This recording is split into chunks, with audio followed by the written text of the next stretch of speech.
tratado, ó Teófilo, acerca de tudo o que Jesus começou, não só a fazer, mas a ensinar, até o dia em que foi recebido em cima, depois de ter dado mandamentos pelo Espírito Santo aos apóstolos que escolhera, aos quais também, depois de ter padecido, se apresentou vivo, com muitas e infalíveis provas, sendo visto por eles por espaço de 40 dias, e falando do que respeita ao reino de Deus.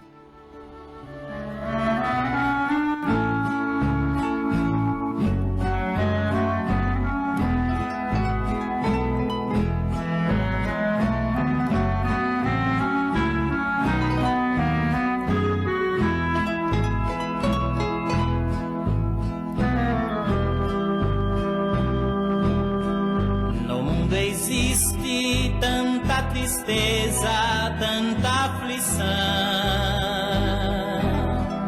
Só mesmo Deus, o soberano, com sua forte mão, vem meus problemas solucionar e dar-me forças pra caminhar, sempre ao meu lado, no dia a dia, até no céu chegar. Há neste mundo quem persegue crente por falar em Deus, mas é perdido perseguir o povo que Deus escolheu. Se hoje sofrendo, chorando estou, é porque um dia Jesus me amou, e por amar-me jamais na cruz seu sangue me negou. Oh, quantos sofrem, oh, quantos morrem sem negar Jesus. Oh, quantos choram, por Deus imploram, carregando a cruz. Se a minha angústia me atormenta, me roubando a paz, existem tantos que por Jesus suportam muito mais.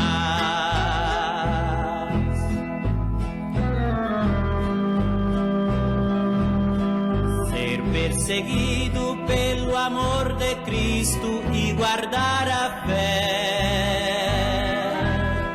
é lutar firme, erguendo a bandeira, bravo até morrer.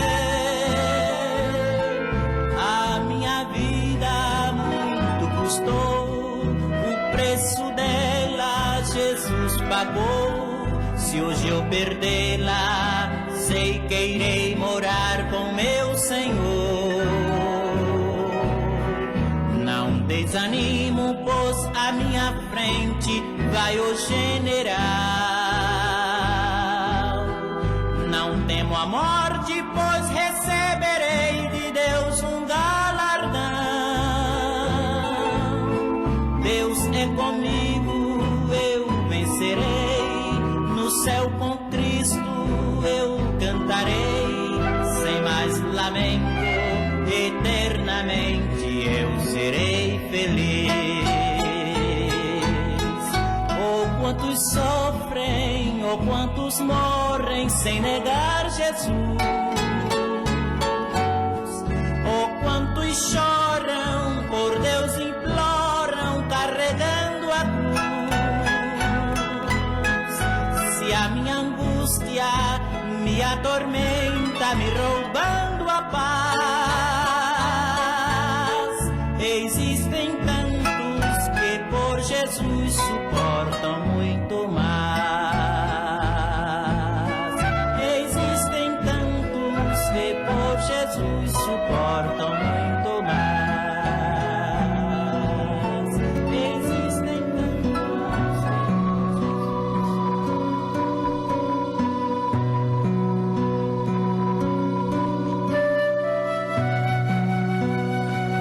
O grande amor de Deus, que nasceu, teve o seu berço em Jerusalém, agora alcançou os gentios, chegou, visitou todas as nações, fazendo possível a vida eterna.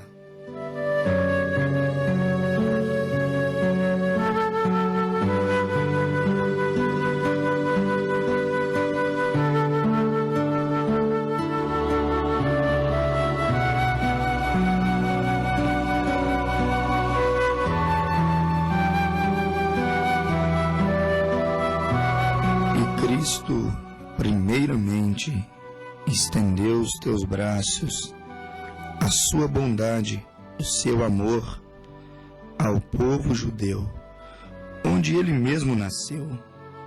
Porém, eles rejeitaram.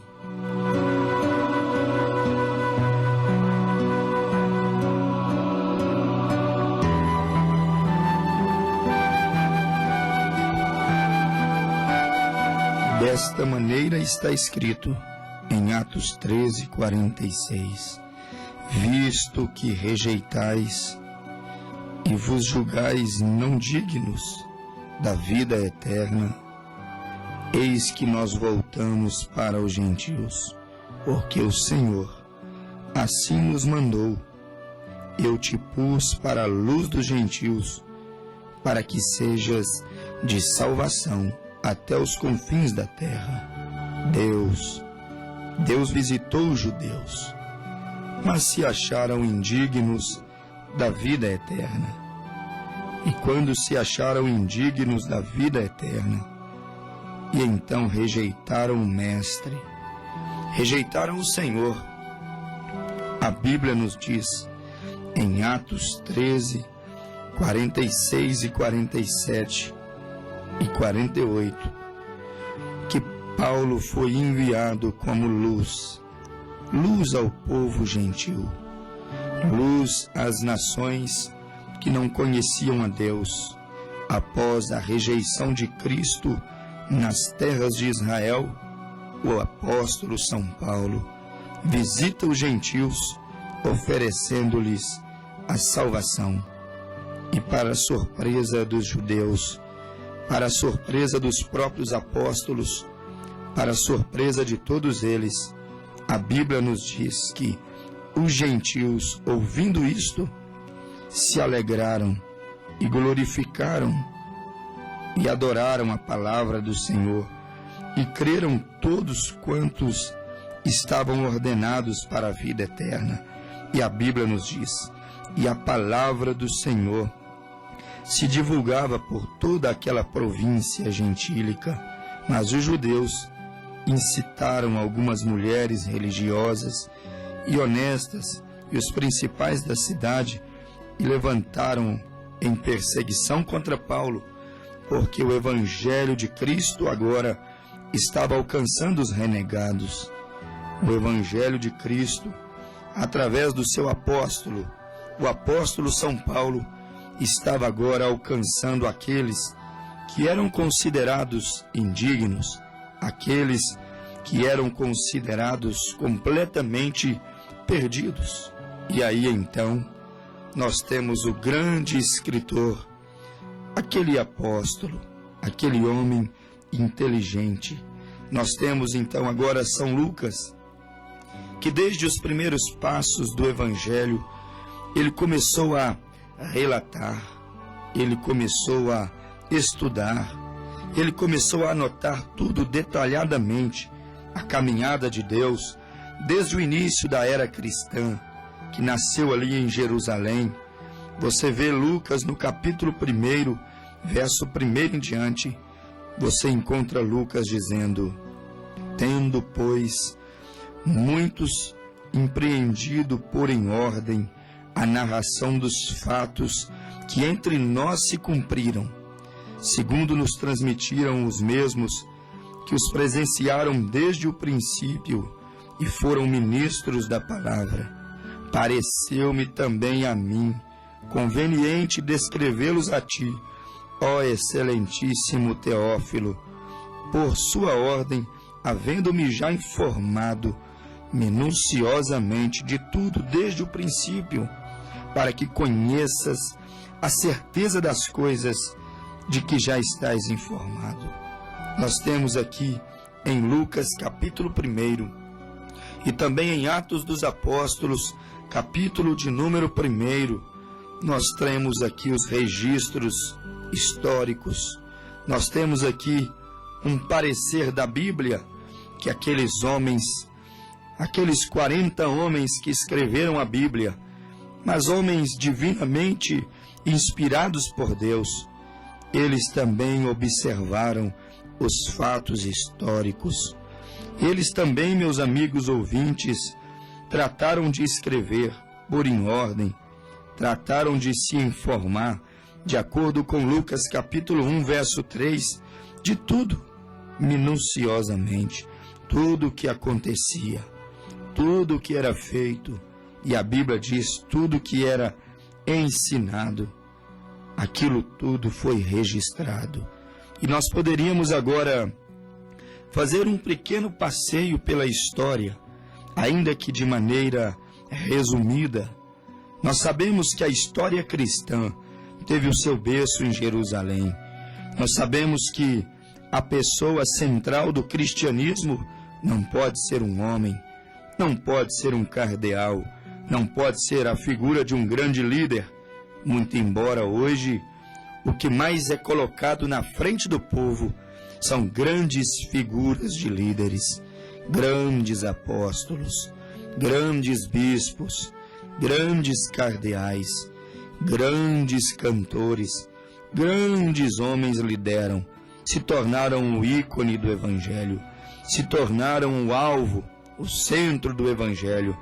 E o que vemos muito hoje é o homem é engrandecido e a pessoa de Deus é completamente diminuída, meu amigo ouvinte. Porém, nós encontramos que a igreja cristã, ela nasceu através de Jesus Cristo. A vida de Jesus, o nascimento de Jesus, isso tudo mudou a história da humanidade. Quando Jesus nasceu, cresceu e então se entregou, foi ao Calvário, morreu e no terceiro dia ressuscitou. Ali então nascia a história do cristianismo. Quando Jesus foi ao Calvário, a Bíblia nos diz que sangue saiu do seu peito. Quando o transpassaram com uma lança no Calvário, a Bíblia diz que saiu água, sangue e posteriormente saiu-lhe a vida, o Espírito, e ele disse: Pai, em tuas mãos entrego o meu espírito. E nós vemos, meus amigos ouvintes, que quando ele foi transpassado por uma lança no Calvário, água, sangue e espírito, três coisas saíram ali, dando o nascimento da igreja cristã. Água, mostrando o batismo nas águas, o arrependimento. Água, mostrando o que Jesus disse em São João 13, a partir do verso 15. Vós tendes sido lavados pela água da palavra. Sangue, sangue mostrando Hebreus 12, 14. Segui, pois, a paz com todos e a santificação, porque sem a qual ninguém verá a Deus. Água, sangue, sangue falando de João 1, verso 7. Se andarmos na luz, como Ele na luz está, temos paz com Deus, ou seja, comunhão uns com os outros, e o sangue de Jesus Cristo, seu Filho, nos lava e nos purifica de todos os nossos pecados. Água, arrependimento, batismo, lavagem pela água da palavra. Água, água que flui da fonte inesgotável, rios de água viva que nos faz saltar para a vida eterna. Sangue nos fala da santificação, nos fala da separação e da purificação dos nossos pecados. E vida, vida saiu dele naquele dia no Calvário. E quando vida saiu dele, ó meu amigo ouvinte, naquele dia no Calvário, ficou agora fácil, ficou agora um caminho aberto. Quando vida saiu dele naquele dia no Calvário, o Espírito Santo se tornou agora acessível a todos quanto passam pelas águas, caminham pelo sangue e então agora recebem o Espírito Santo.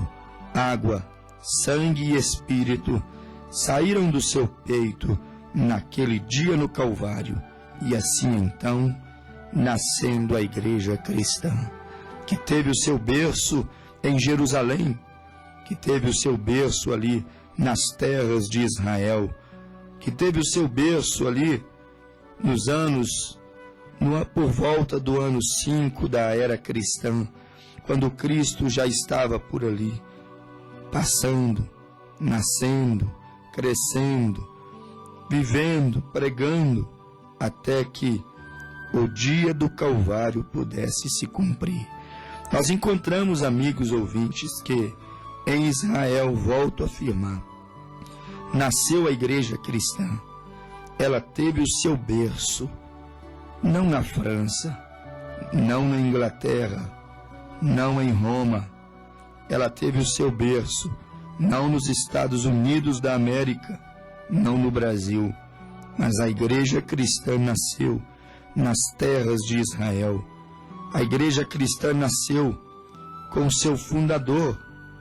O fundador do cristianismo não foi Buda, não foi Maomé, não foi um bispo, não foi um cardeal, não foi um grande homem, uma grande celebridade, mas o fundador do cristianismo foi a pessoa bendita de Jesus Cristo, o próprio Cristo. Ele se encarregou de fundar o cristianismo.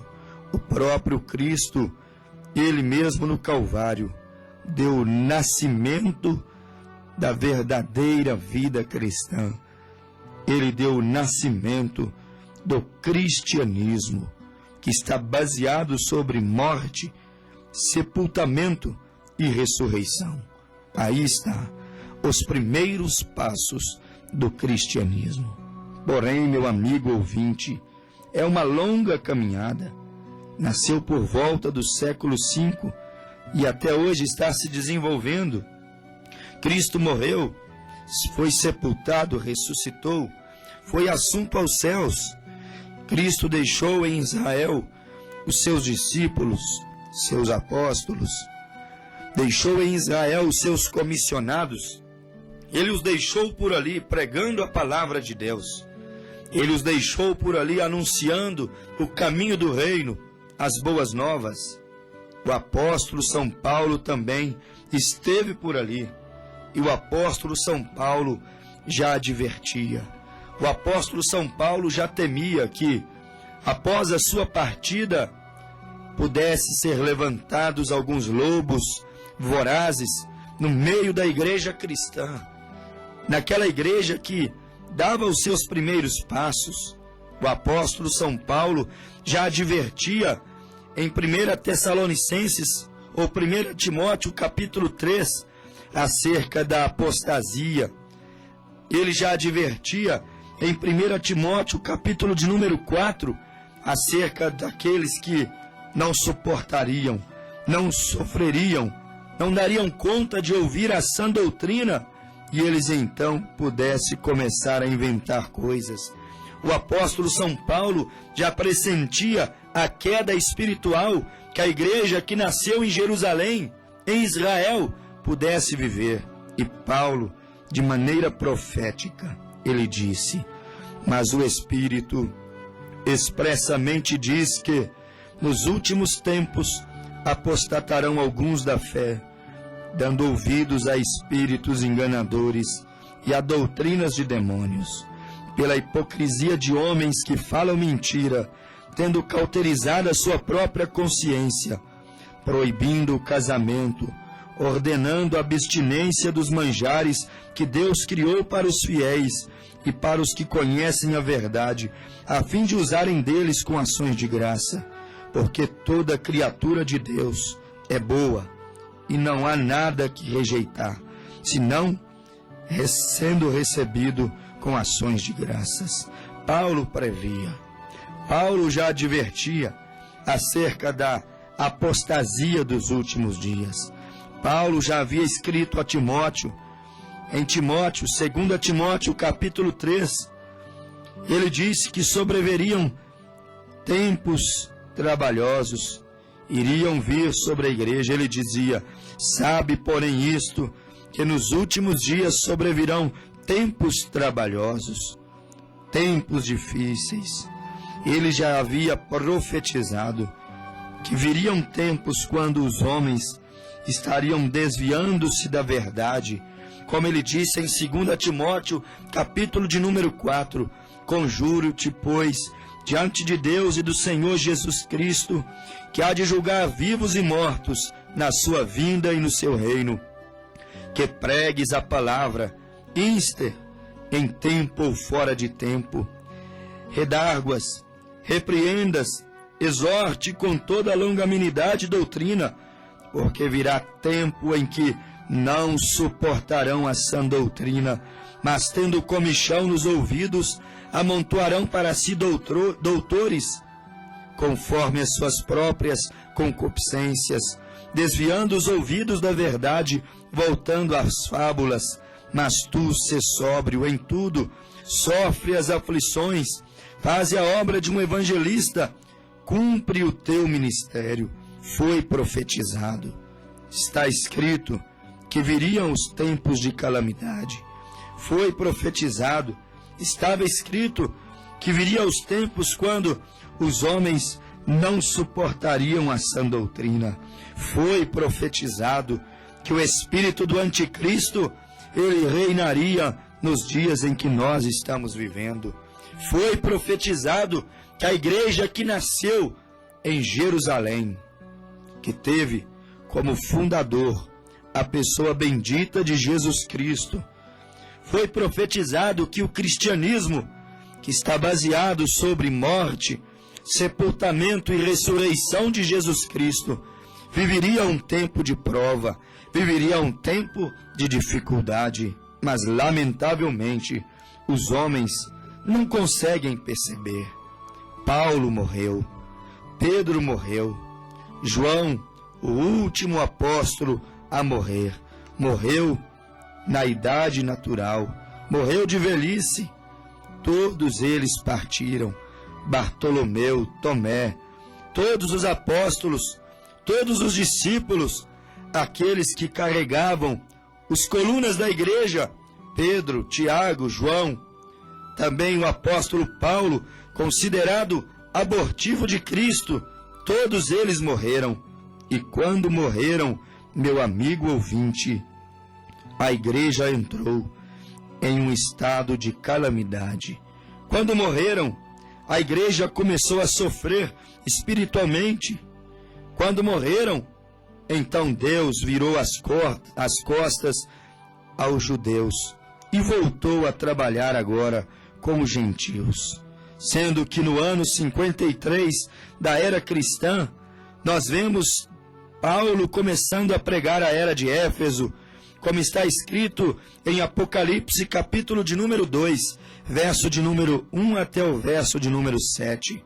A era de Éfeso, o povo gentil, como eu acabei de ler agora há pouco, estava sendo visitado pelo Evangelho, mas através, na pessoa do apóstolo, na pessoa do comissionado, na pessoa de Paulo, Paulo sendo o primeiro mensageiro à primeira era da igreja, a era de Éfeso, porque estava escrito, ou está escrito, em Apocalipse 2, verso 1 ao 7, a carta à igreja de Éfeso, ou seja, ao anjo da igreja de Éfeso. Sabemos que não seria necessário escrever a carta, ou uma carta, a um anjo celestial. Portanto, o anjo da igreja que estava em Éfeso era um anjo terreal, era um anjo humano, era um homem que divulgava, era um porta-voz de Deus, era um mensageiro de Deus. E então, no ano 53, se abre a porta às eras gentílicas. No ano 53, se abre a porta ao Evangelho sendo enviado definitivamente agora aos gentios. E Deus, por milênios, não trabalharia com os judeus. Deus, por séculos e séculos, estaria tendo judeus com os corações endurecidos, ou seja, não reconheceriam o Messias. E nós temos, do ano 53 em diante, Paulo pregando ousadamente e dizendo, Atos 13:46, era necessário que, se vos pregasse primeiro a palavra de Deus aos judeus, mas era necessário que rejeitais, e então, quando estivessem julgando indignos da vida eterna, eis que nós iríamos aos gentios. E no ano 53, Paulo vai aos gentios. Paulo vai às regiões superiores de Éfeso, em Atos 19, e inaugura a era gentílica, como sendo ele primeiro mensageiro ao povo gentílico. Paulo em Éfeso, capítulo de número 19 de Atos dos Apóstolos, ele inaugura a era cristã, e a inaugura pregando o arrependimento, o batismo nas águas, em nome do Senhor Jesus Cristo, seguido então do batismo do Espírito Santo. E Paulo inaugura o tempo das eras gentílicas, no ano de número 53, que duraria até o ano de número 170. Paulo seria tirado, a era continuaria, Paulo seria tirado, o Evangelho continuaria. E Paulo já percebia que, após a sua partida, o Evangelho entre os gentios também seria contaminado, pervertido, também seria acrescentado ao Evangelho pregado aos gentios, credos, dogmas, política, preceitos humanos. E Paulo pregou, e Paulo profetizou a apostasia que estaria ao longo de 7 eras da igreja, as quais encontramos do capítulo 2 de Apocalipse, verso 1, até o capítulo 3 de Apocalipse, verso de número 22. As 7 igrejas da Ásia, tipificando, simbolizando historicamente as 7 igrejas da Ásia. Isto são relatos históricos, comprovados por muitos e muitos historiadores, comprovados por muitos e muitos documentos. Isto tudo ficou documentado. As 7 igrejas da Ásia simbolizaram as 7 eras da igreja gentílicas. As 7 igrejas da Ásia, com os seus 7 anjos, simbolizaram as 7 eras da igreja gentílica, o tempo da graça aos gentios. E os 7 anjos da Ásia tipificavam, falavam de 7 mensageiros enviados às 7 eras das igrejas gentílicas. Isto ficou comprovado biblicamente, sim, porque está escrito e ninguém pode mudar o que está escrito. Ficou comprovado historicamente também. Está nos escritos de Joséfos, está também no livro As Duas Babilônias, está escrito também no livro dos Mártires de Fox, está escrito na história geral da igreja. Você encontra isso registrado também, os pais antinicenos e os pais niceanos e pós-niceanos. Você encontra isso também na narração católica de fatos de nossa fé. São históricos, livros históricos. Contra a história também, você não pode contrapor. Você não pode contrapor na Bíblia e a história, porque a Bíblia e a ciência, a Bíblia e os fatos históricos, eles comprovam a veracidade dos acontecimentos e dos eventos. E nós vemos historicamente que Éfeso, Apocalipse 2, verso 1 ao 7, a era efesiana durou do ano 53 até o ano de número 170. A era de Éfeso teve o mensageiro Paulo como anjo, como profeta. A era gentílica, a era efesiana, teve Paulo como primeiro mensageiro, a primeira era da igreja, e ele pregou a santidade, e ele pregou o batismo em nome de Jesus Cristo, e ele pregou a santa ceia com pão asmo, com vinho puro, com lava-pés, e ele mostrou os princípios, a base da era. Ele mostrou a base da igreja gentílica, ele mostrou a base fundamental do cristianismo que deveria ser estabelecido no meio do povo gentílico, porque Deus agora estava virando o sacerdócio às eras gentílicas. Mas você então caminha do ano 53 ao ano 170 depois de Cristo.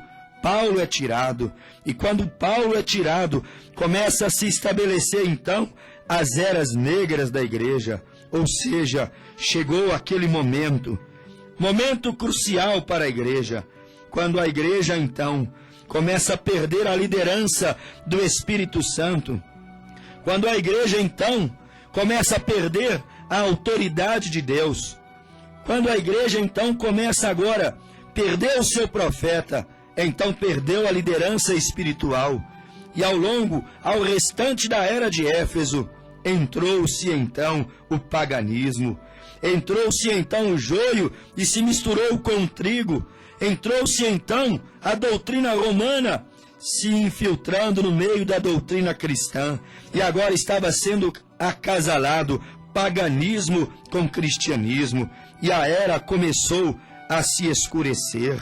Entrou-se trevas espiritual, mas havia um certo Irineu, que era bispo em Lyons, e Irineu havia acompanhado, lido, estudado os escritos, o evangelho de Paulo. Paulo era o anjo da era de Éfeso, Irineu havia se fundamentado no que Paulo havia pregado na era efesiana, e então Irineu se colocou como um anjo, um mensageiro enviado, agora sim, à era de Esmirna, que duraria de Apocalipse capítulo 2, verso 8 até o verso de número 11. Duraria do ano 170 depois de Cristo até o ano 312 depois de Cristo. E Irineu escreveu o seu livro Contra as Heresias. Era o título do livro de Irineu, Contra as Heresias. Irineu influenciou muitos cristãos do seu dia a ficarem com o ensinamento do apóstolo Paulo, ao invés de extraviarem após mestres contrários, mestres doutores, como foi profetizado em 2 Timóteo, capítulo de número 4, quando Timóteo disse no seu capítulo 4, verso 3, que eles não sofreriam a sã doutrina e levantariam doutores, doutrinadores, conforme os seus próprios desejos. Mas Irineu estava fundamentado sobre o que Paulo havia pregado, e Irineu, do ano 170 em diante, ele foi entronizado por Deus como aquele que se baseou em o que Paulo pregou. Irineu escreveu contra as heresias, tudo o que era contrário ao que Paulo pregou, ele considerava heresia. Paulo pregou que as mulheres deveriam ataviar-se em trajes honestos, era herege ser desonestas. Paulo pregou que elas não deveriam cortar os seus cabelos, era herege cortar os seus cabelos. Paulo pregou que havia apenas um mediador, um Deus, era herege crer no paganismo. Paulo pregou o batismo em nome de Jesus Cristo, era considerado por Irineu heresia não ser batizado daquela maneira. Paulo pregou também, meu amigo, que a Santa Ceia deveria ser com pão asmo, o vinho puro e o lava-pés. Era uma heresia fazer o contrário do que Paulo havia estabelecido. E assim Irineu escreveu o seu livro contra as heresias, defendendo tudo aquilo que Paulo houvera pregado. E a era de Esmirna durou do ano 170 até o ano de número 312 depois de Cristo. Porém, Irineu morreu. E quando Irineu morreu, entrou-se então a chamada Era das Trevas. A Era das Trevas foi começando em Tiatira, Pérgamo, Tiatira, duas eras que durou aproximadamente 900 anos, começando em Pérgamo, terminando em Tiatira, começando no ano 312 e indo até agora o ano 520, quando começou a era de Pérgamo. Apocalipse 2, verso 12 ao 17, você encontra Pérgamo historicamente sendo identificada do ano 312 depois de Cristo até o ano de número 606.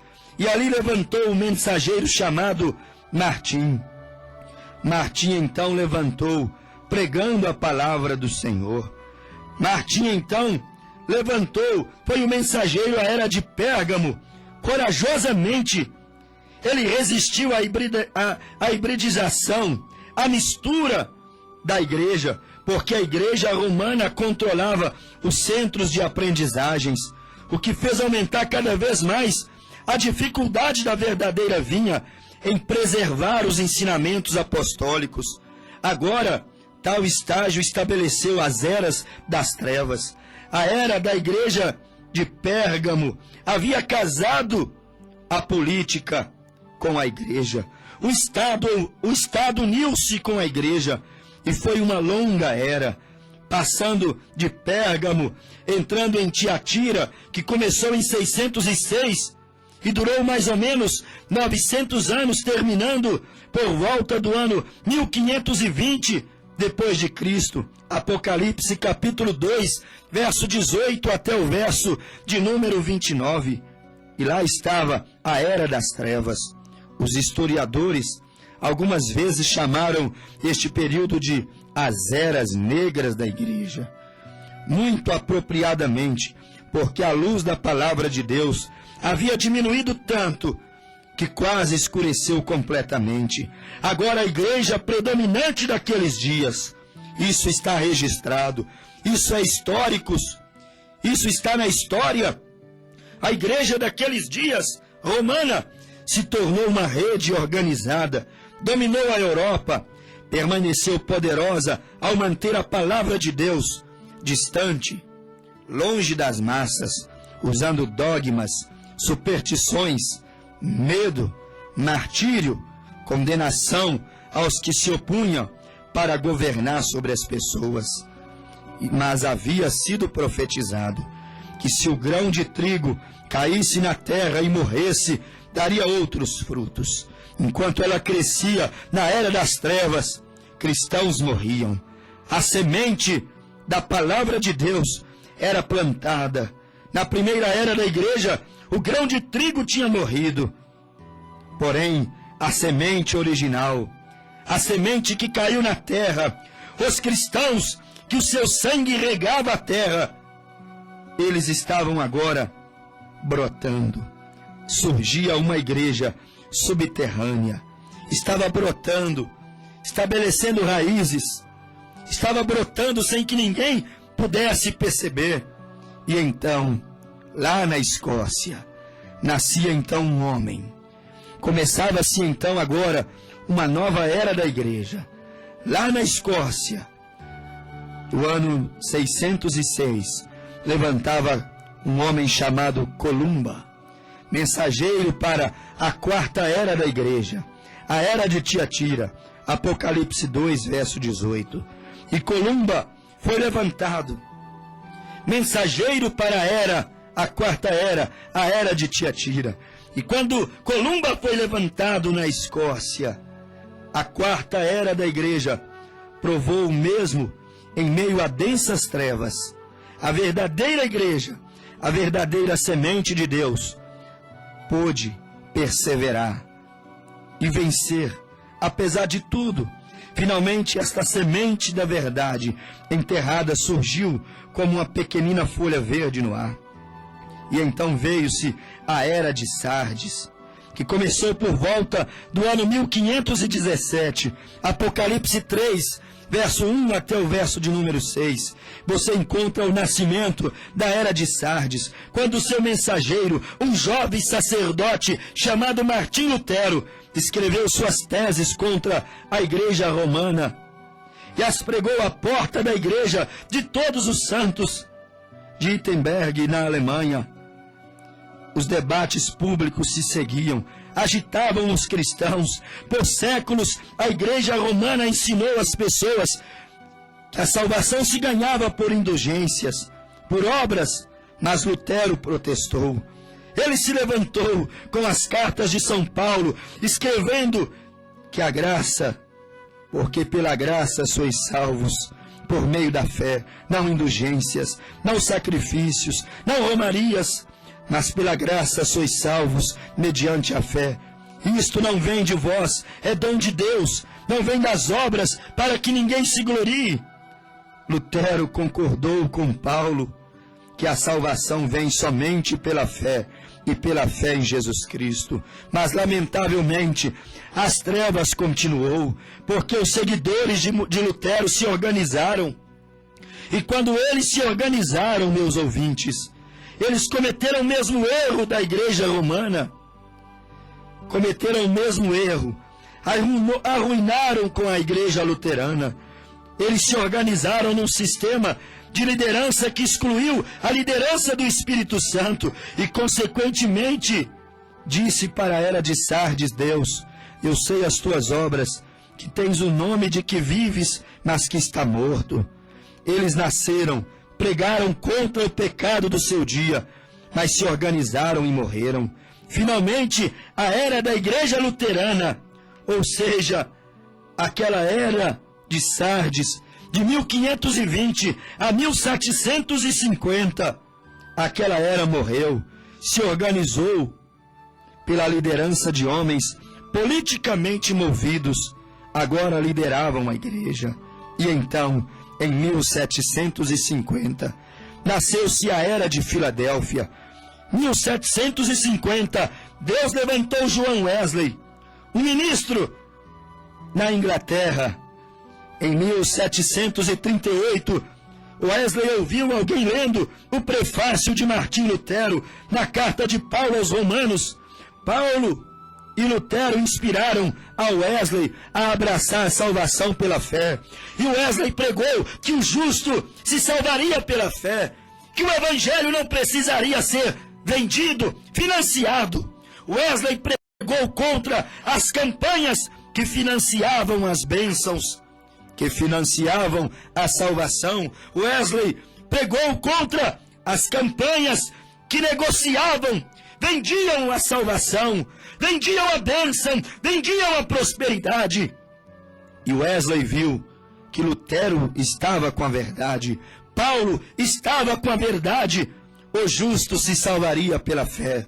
Porém, Wesley, ele viu algo mais, ele viu a santidade na vida. Ele viu que o justo se salvaria pela fé, mas que o justo deveria se santificar. Wesley avançou uma dimensão em relação a Lutero. Wesley pregou que depois da salvação vem a santificação. Você deve se santificar, você deve se separar. E até hoje temos igrejas atrasadas, crentes atrasados, justificados pela fé, mas não avançaram até Wesley a santificação, abandonaram a santificação. E isto é uma grande perca para a igreja. Em outras palavras, as pessoas que realmente aceitaram a Jesus Cristo como seu Salvador, a justificação pela fé, agora elas vinham viver uma vida santificada na mensagem de Wesley. E então ele se tornou metódico. E aí foram conhecidos como Igreja Metodista, que tinha a justificação e a santificação.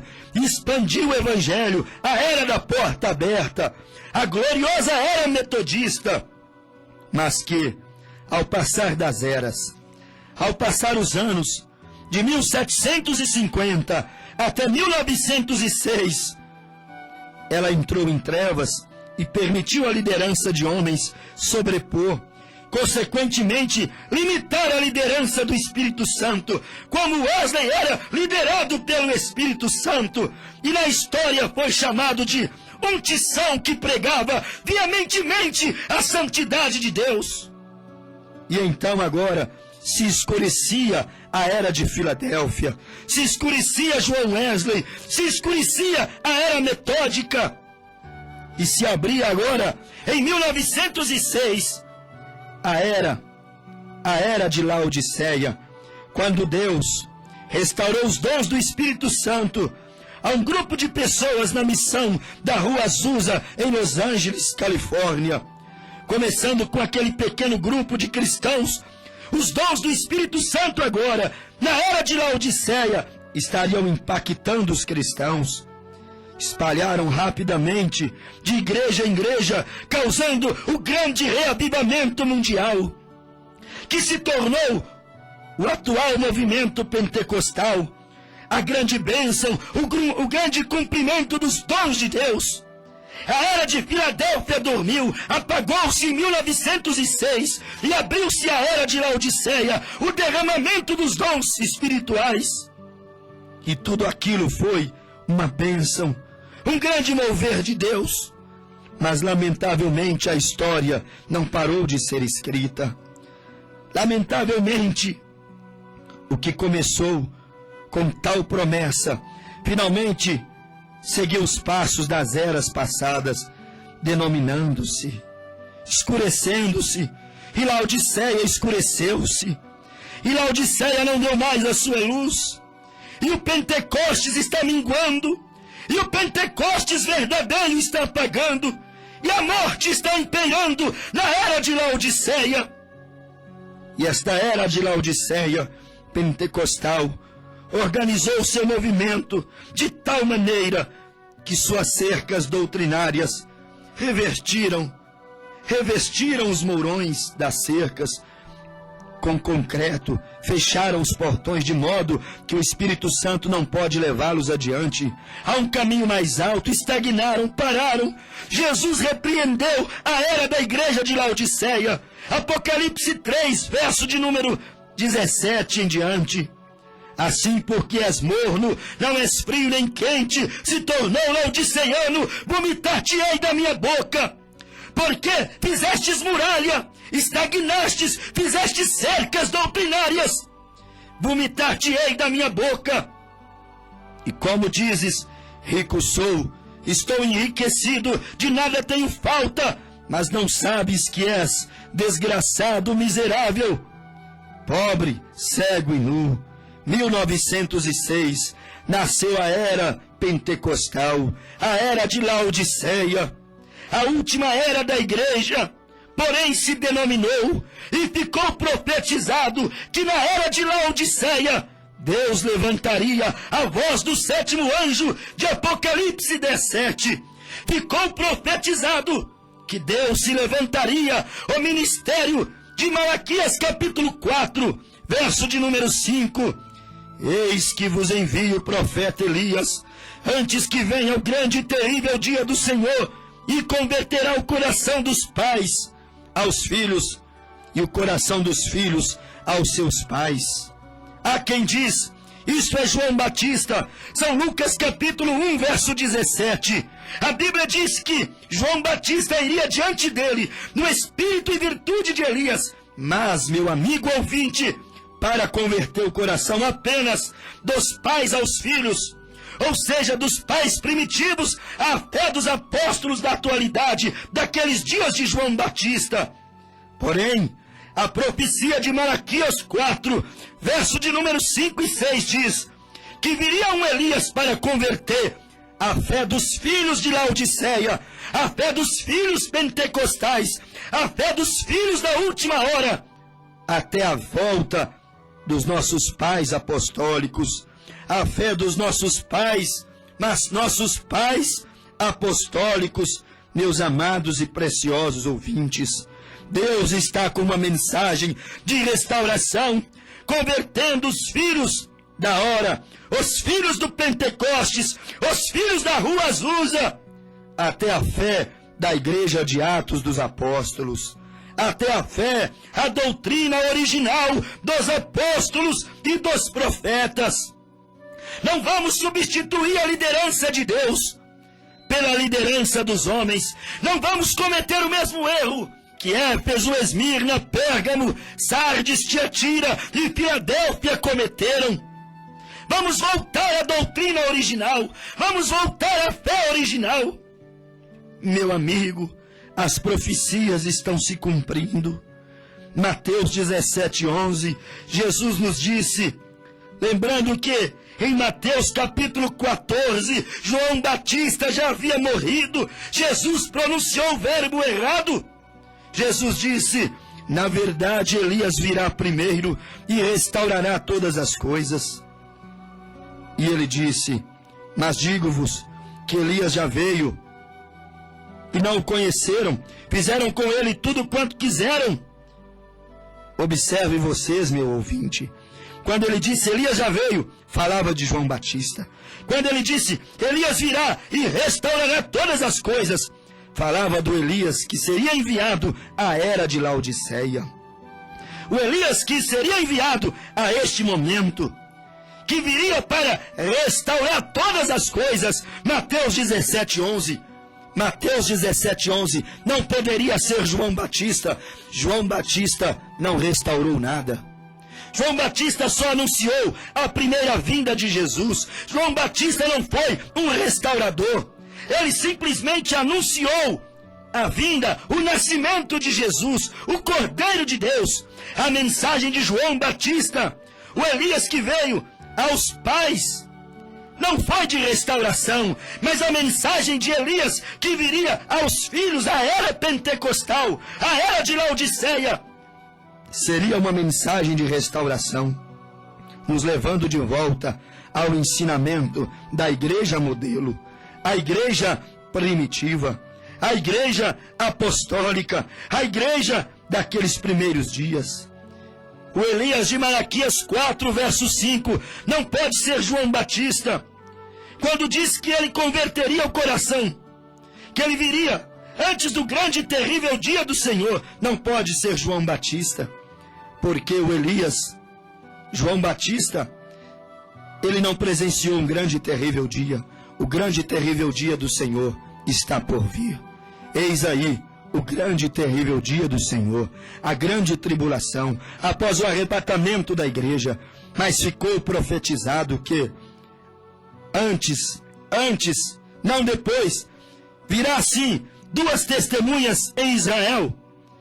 Porém, depois, durante o grande e terrível dia, mas Malaquias 4, está aqui verso 5, um Elias antes da grande tribulação, antes do fogo atômico, antes da terceira guerra mundial, antes do período da grande tribulação, está aqui um Elias que veio restaurar todas as coisas. Ouvintes, as eras estão no fim. Não haverá outra era. Não haverá outro mensageiro. Não haverá outra oportunidade. Voltem, meus amigos, e Deus vos abençoe.